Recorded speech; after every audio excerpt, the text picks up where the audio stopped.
Welcome back to another episode of the Insta Career. I'm with Matt or Mike, depends on what you want to call him, but his name is Matt. On Zoom, it just says M, so I have to guess. No, we've been chatting for a bit. So welcome, Matt. Yeah, thanks for having me, Ken. It's exciting to be here for sure. It's been fun. We chatted for a few minutes just to kind of set the stage, but also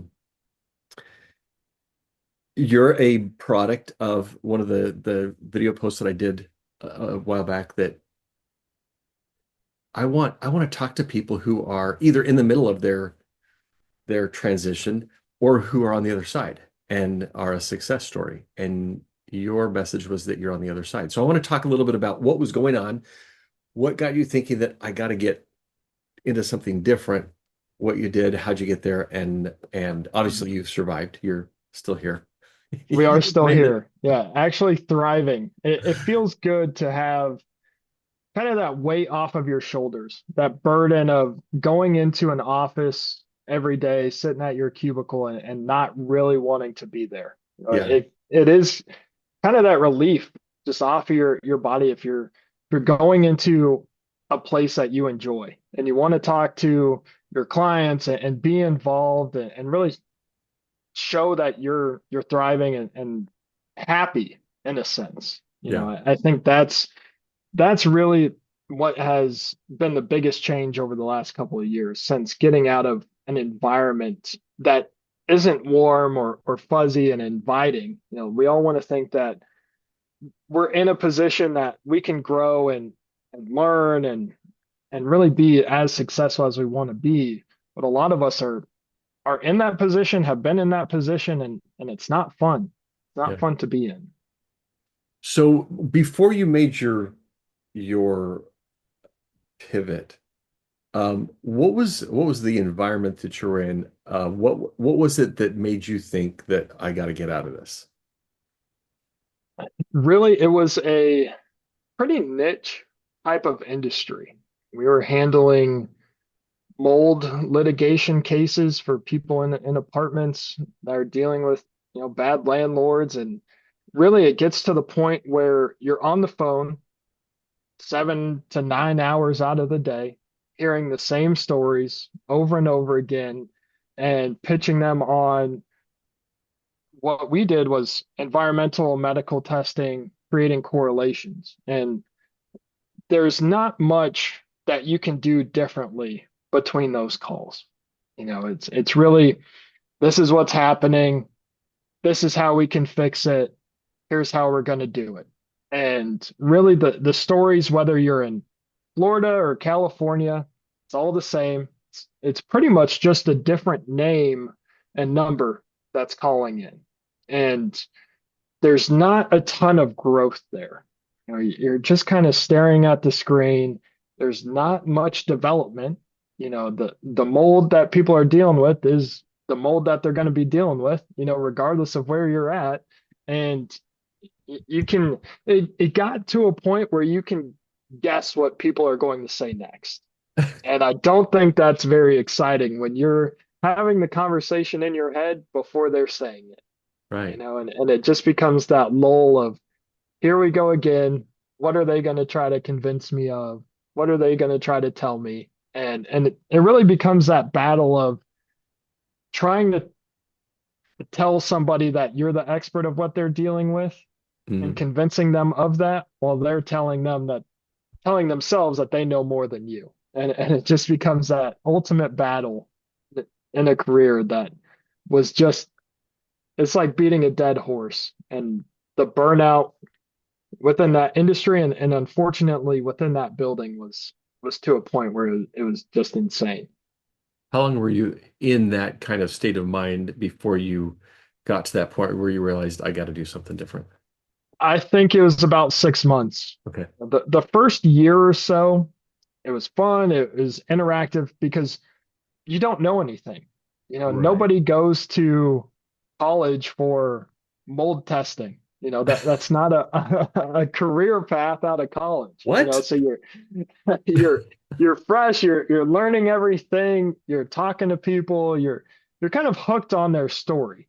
right? It kind Right. of tugs at your heartstrings a little bit, makes you feel for these people that are going through it. But it gets to a point where you're just talking to the same people over and over again, and it just drags you down. By the end of the day, you're like, oh, thank Yeah. goodness that's over. And I get Is to do it it again tomorrow. yeah, is it Friday yet? I mean, Yeah, do we get a break for a couple of days now? exactly. So when you realized I got to do something different, what was your process? What did you do? Um, were you worried? Were you afraid? Were you relieved? What was going on? I think it's always worrisome, right? When you have a family and you have kids, especially, and other people are relying on your half Mm, of the income and stability that goes behind that, it is worrisome. Do these timelines of switching jobs make sense? right. What is your spouse or your partner? What is their career path looking like in that sense? I know when I was looking to make that switch, and this is part of why it took a little bit longer, because every you get to that point where you're like, I want to get out of here and I want to do it as quickly as possible. But there were some new opportunities that my wife had. So it's okay, you handle your side, then I'll handle my side. So Mm, it kind of kicks the can down the road a little bit. Um, so it's managing those timelines, and you're like, man, I don't know how much longer I can keep doing this while you're kind of figuring out what you're doing over there. So there is some planning there, and some uncomfortable times there where you're like, we might have to switch this up. yeah. I might have to go first so that we can kind of figure your side of things out after here. Right. Um, so it definitely is worrisome, and then you hear kind of the outside noise, and this might just be a social media type of thing, where Mm, you're hearing that the job market isn't great, or there's not jobs out there, or right. you're not going to find anything better than where you're in. That was one of the big things that they would always tell us. And that was a little bit north of where I'm at now in terms of location, but they're always like, this is a great opportunity for this area. But knowing that we have Atlanta not that far, I Right. mean, there's a ton of opportunity I'm within not the sure. People within may the not have heard state. of Atlanta. It's a little tiny, tiny town in Georgia. Yeah, tiny. Yeah, it's not just 20 minutes to get across. It's about 2 hours, maybe 4 hours, depending on the traffic. But Right. for me, So, it's an opportunity that was there to yeah. find something new. Well, and when when I hear stories like that, and I'm not talking about your story, I'm talking about the message that it's everywhere right now, if you're looking for it, that the job market is horrible, that there are no jobs out there, that who benefits from that story? And it's not the employee, it's not you. So if I'm not a conspiracy guy, but suppose that there's a manager who doesn't want to lose his or her employees. And so kind of hints that the job market is really tough. And maybe they know, maybe they don't know, maybe they're acting out of fear, maybe they're truly acting in the best interest of what they think is the best interest of their employees. But it's the manager that benefits from you believing that, because then you're not going to, if you believe it, you're not even going to try. Why try if it's going to be impossible? And the fact is, the market's always bad if you're looking for a job. It's never good because unless somebody's coming up saying, all right, Mike, here's your job. All right, Matt, here's your Exactly. job, whatever name you want to use. Exactly. Yeah. And that was the biggest thing going through that, where they use some of those things against you. This is blank type of seat. This is a seat where we could go out and get somebody else to replace you, or this is $100,000 seat. I don't know why you guys would look at leaving. But Right. in reality, we all understood that that's not the case for Yeah, this position. But there's greener grass on the other side. And sure. that's been very eye-opening for me coming and making that change, is that there is better out there. There are companies that want to see you grow, that want to see you progress and do better for yourself and for your family, but also having a company that supports your ultimate journey and your vision along Right. with it. So once you decided that you're going to make a move, what, how long was it before you made the decision, you actually started taking action to the time that you landed the next job? It really was, if we're talking about seriously looking, because there's always kind of that dabbling that you do at the beginning, Right. kind of dipping your toe in the water, seeing what's out there. Is this something I want to get into? I do that all the time. Sure. That's probably for my detriment in the long run. It probably could have shortened that time frame down. But once I got serious, it really was about 2 months. Okay. Some of that is the interview process. Right. Where do I actually want to be? Taking some of those calls because yeah, once you start looking, it's like a flood of recruiters, calls, people that want to connect with you, tell you about their opportunity. And I think for me, part of that was I never had any success with recruiters. That wasn't the game that I wanted to play. And some of that is my own ego, a little bit there where I can do this on my own, right? I Yeah. can find a place where I want to be and not have somebody kind of dictate that for me as well. Right. So you move into the new job. What was it? How long you been there? I've been here, this will be year 3. Okay. Nice.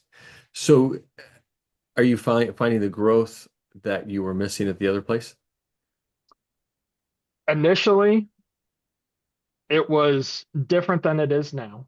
Hmm. So I think seeing that from where we started when I walked in the first day to where I am now, the growth has been exponential. It's beyond what I could have imagined us doing. So that has been exciting because when you get into a new position, there is that initial excitement.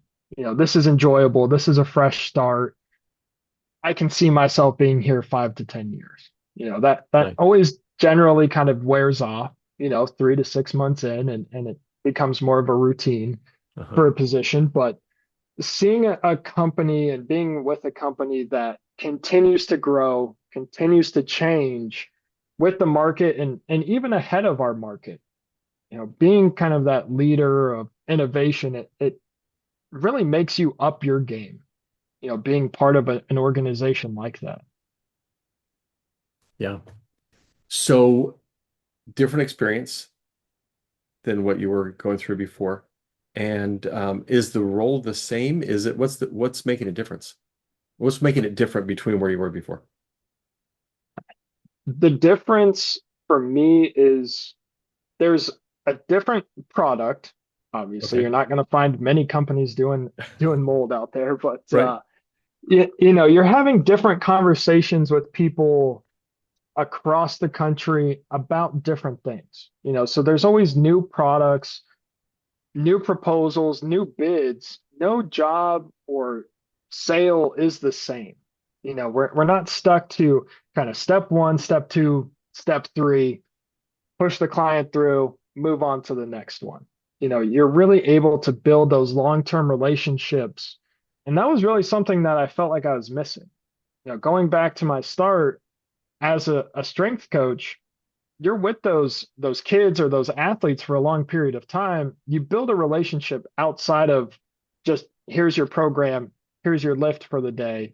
Hmm. It's getting back to some of those foundational pieces where, okay, I can call you. It doesn't necessarily have to be a straight sales pitch.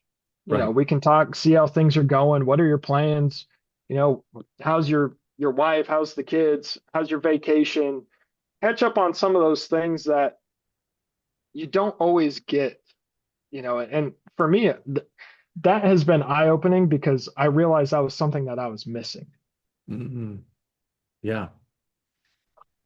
So you're in an environment where you see growth.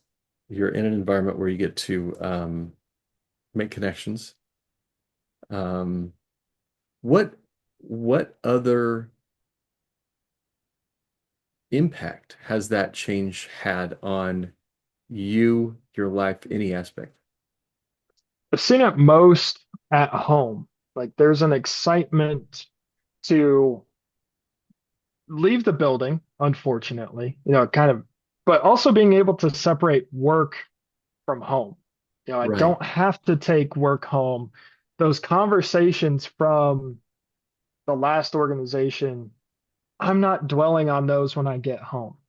I don't have that stress or that burden of, oh, I need to handle this, I need to do this, or I'm thinking about this person's situation while I should be focused on wife, kids, home life, things like that. There really is that true separation, and I can do work at work, do home at home, and that has really changed my mentality. It's taken that burden off of me, made it a lot easier to be present in different situations of my life. yeah. We spend a third-ish of our working life at work, and it's easy to it's easy to believe that work doesn't have an impact on us, but it does. It's interesting. When I talk to people, a lot of times I'll ask them what kind of impact has your frustrating situation had on you. And it's interesting that usually men will say, "Oh, I can compartmentalize pretty well." And then if I ask the same people, the same individual, if I were to ask your wife, what would she say? Oh, she'd say that I'm stressed out all the time. Yeah, because you're stressed out all the time. Yeah, I was gonna say, if you ask my wife during that time period, there was definitely some added stress to that job, because Yeah.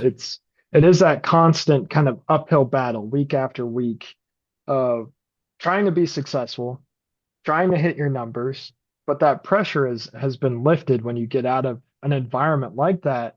And it almost feels like you're walking through a weight, like a heavy curtain at that doorway each and every day. And then when you finally walk out at the end of the day and you get to your car and you're on that drive home, it's like that massive just kind of dump at the end of the day, where it's Mm. like, oh, I'm so glad I'm out of there. But then you have to flip back to Yeah. home life. Right. You don't feel that when you get out of an environment like that. Like, Yeah. Yeah. In fact, I used to work at FedEx and I had a FedEx delivery earlier today. And the guy looked at me because he dropped it off. I was right by my front door. So I opened the door and he looked at me like my first thought was, he's looking at me like, what are you doing? And I thought, I live here. I'm gonna take my package. But it turns out we used to work together years ago and not really closely, but we were in the same group. Anyways, I asked him how he liked it. He's working days instead of nights, and he said, "Oh, my wife loves it. I don't feel stressed all the time, and I don't feel, yeah, it takes a toll." So, if somebody listening says, "Oh, well, but there are no opportunities around me," do you have any thoughts about that? I think there's always opportunities available. And I think people get stuck down this one route. And I've seen that a lot with people I follow on LinkedIn, that might be struggling to find a new job or they got laid off, whatever happened to them.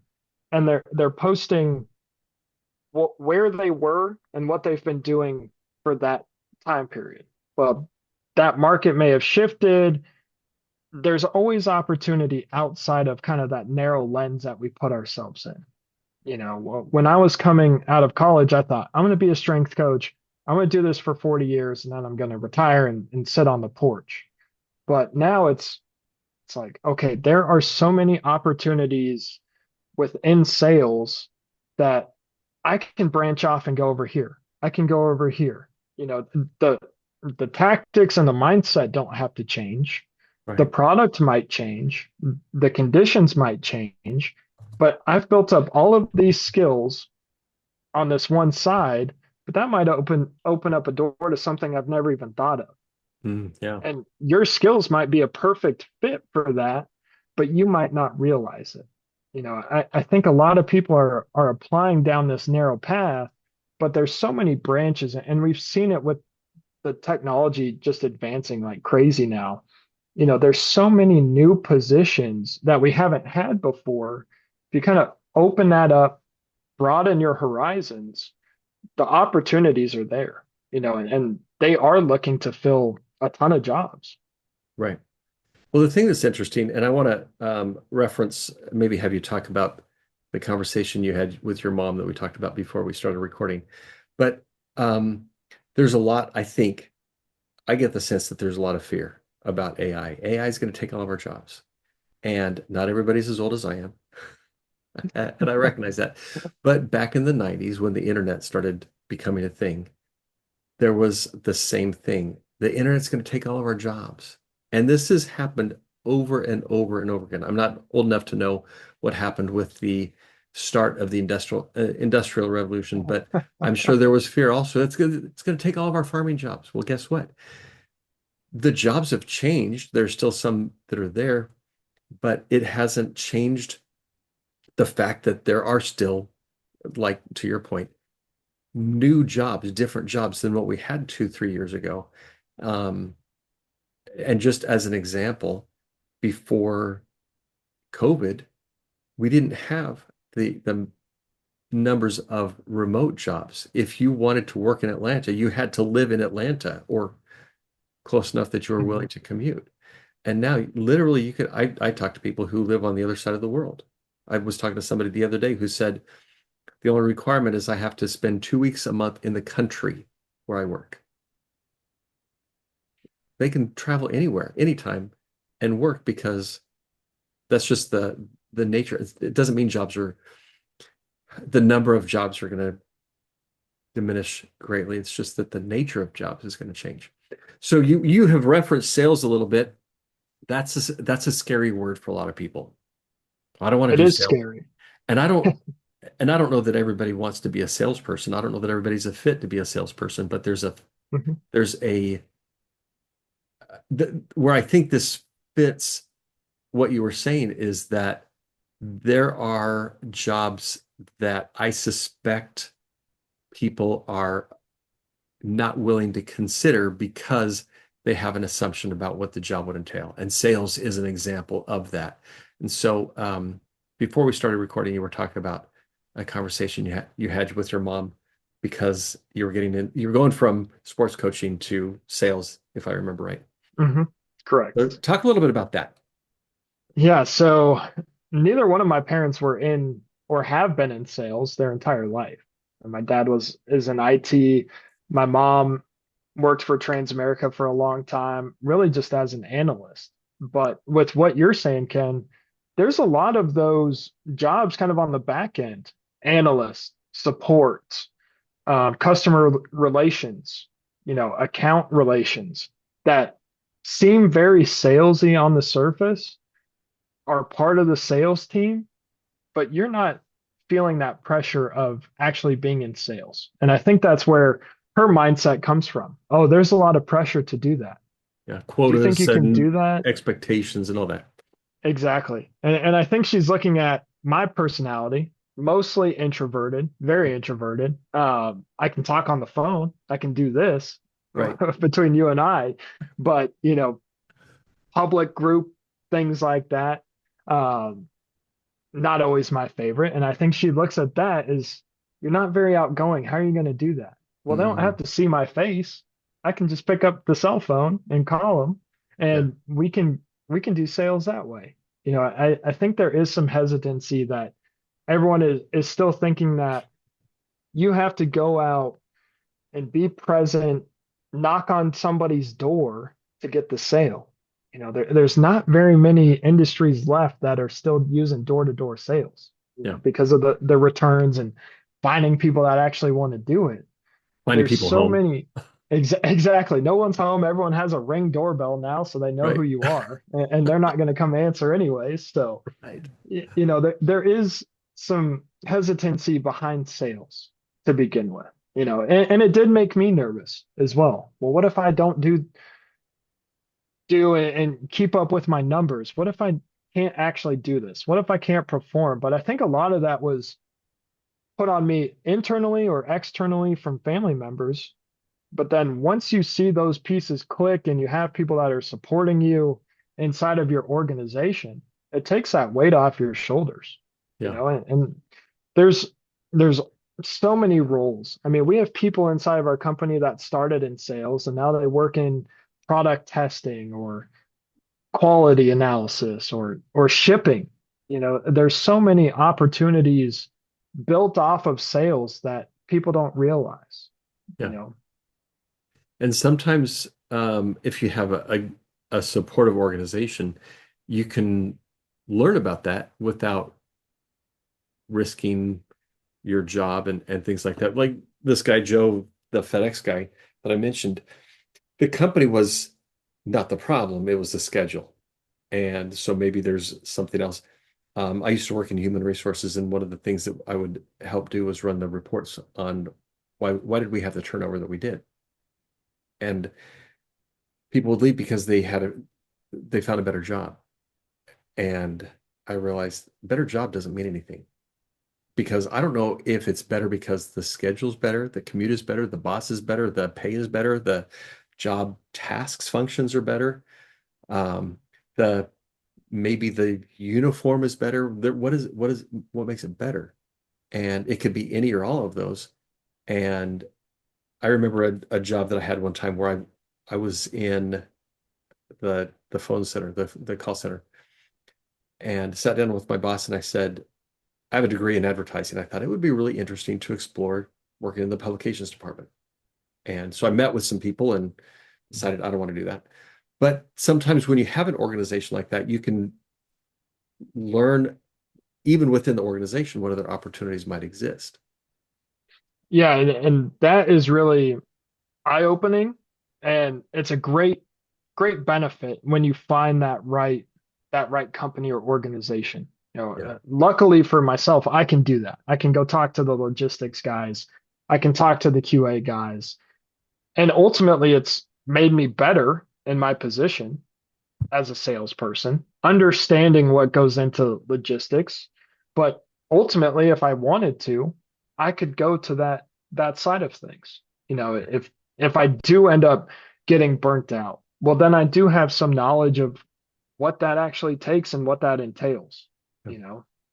So it's really keeping that door open for everything else inside of your organization.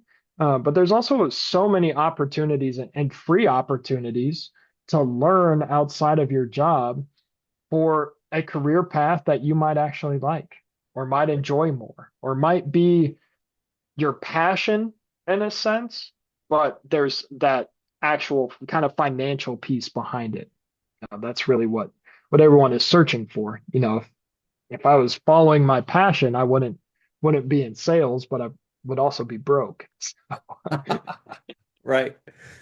So and one of the things that's fascinating about following your passion is that number one, I think we misunderstand that. Maybe we'll do a podcast about that at some point, but there can be things about sales, for example, that you're passionate about, that you talked about the conversation. You talked about being able to help people. And those are things that you can do in an analytic role or a sales role or an administrative role or in a management role. So you can find things in whatever role you're in that you enjoy, that you get excited about. So you don't necessarily have to quote follow your passion and chase butterflies all day or whatever it is that you love to do. So that's one thing. The other thing is that I was talking to somebody, got an email from somebody that I was looking at yesterday, and they said, I don't even know if I don't like my job. And so I think it's worth exploring. What is it about the job that you don't like? Is it I've had jobs where I just have a bad attitude about the boss. I just don't like the person. And yeah, so I kind of take that into everything else that I do. And there are other jobs that the way that I was being treated, certainly not what I wanted to continue. So I think it's helpful to analyze what is it really that's going on. So One thing that I know you had, we had talked a little bit about, what do you wish you knew in college? What do you wish somebody told you about the real world